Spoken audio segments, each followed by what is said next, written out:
नमस्कार सर्वांना, श्री स्वामी समर्थ. तर आज आपण बघणार आहोत साबुदाणाचे पॉपकॉर्न. तर तुम्ही हे पहिल्यांदाच ऐकलं असेल पॉपकॉर्न, पण हे आहेत उपवासाचे आणि स्पेशली साबुदाणा आणि बटाट्याचे आहे. तर बघू शकता तुम्ही, इथे मी 1 किलो बटाटे घेतले होते आणि 1 किलो बटाटे छानपैकी धुवून घेतले आणि ते मी किसून घेतलेले आहे. आणि एकीकडे मी साबुदाणा भिजत टाकलेला होता सकाळीच आणि इकडे छानपैकी बटाटे किसून झालेत आणि बटाट्याचा बारीक असा किस करून घ्यायचा आहे, जेणेकरून ते वाफेमध्ये व्यवस्थित साबुदाणा आणि बटाटा जो आहे तो छानपैकी वाफळून निघेल. तर इकडे बघू शकता तुम्ही, आपला साबुदाणा पण व्यवस्थित भिजलेला आहे. खूप गाळ आपल्याला भिजू द्यायचा नाही आहे. आणि हे आपण वाफेवरती बनवणार आहोत. तर आपण हे कसे बनवणार आहोत, तर चला पुढे बघूयात.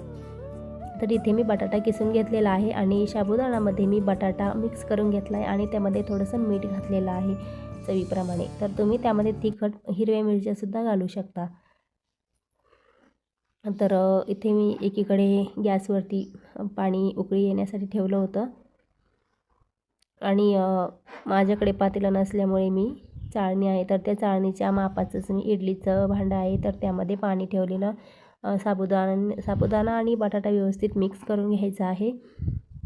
आणि इकडे पाण्याला व्यवस्थित उकळी आली तर आपल्याला चाळणीमध्ये सर्व साबुदाणा आणि बटाटा मिक्स केलेला त्यामध्ये पसरवून द्यायचा आहे. आणि चाळणीला कसलंही आपल्याला तेल घी लावायचं नाही आहे, तेल तूप वगैरे लावायचं नाही आहे. आणि बघू शकता तुम्ही, पाण्याला छानपैकी उकळी आलेली आहे. तर त्यामध्ये आता चाळणी ठेवायची आहे आणि जेणेकरून चटका बसणार नाही, वाफ हाताला वगैरे लागणार नाही, एवढी काळजी घ्या.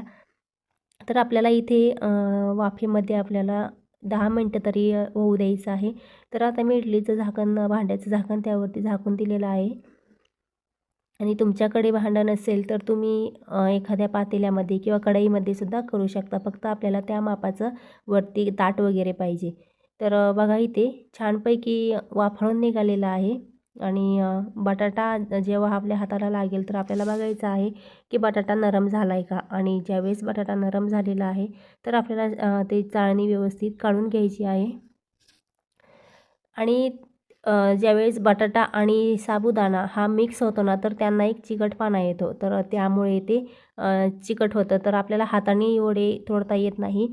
तर आपल्याला ते खाली उतरून घ्यायचं आहे आणि ताटामध्ये एका चमच्याच्या सहाय्याने आपण ते वडे तोडून घेणार आहोत. जर तुमच्याकडे उन्हाची व्यवस्था असेल तर तुम्ही लगेच तिथे उन्हामध्ये पण करू शकता, एखाद्या प्लास्टिकच्या कागदावर किंवा ताटामध्ये पण करू शकता आणि ते नंतर तुम्हाला उन्हामध्ये नेऊन ठेवून द्यायचं आहे.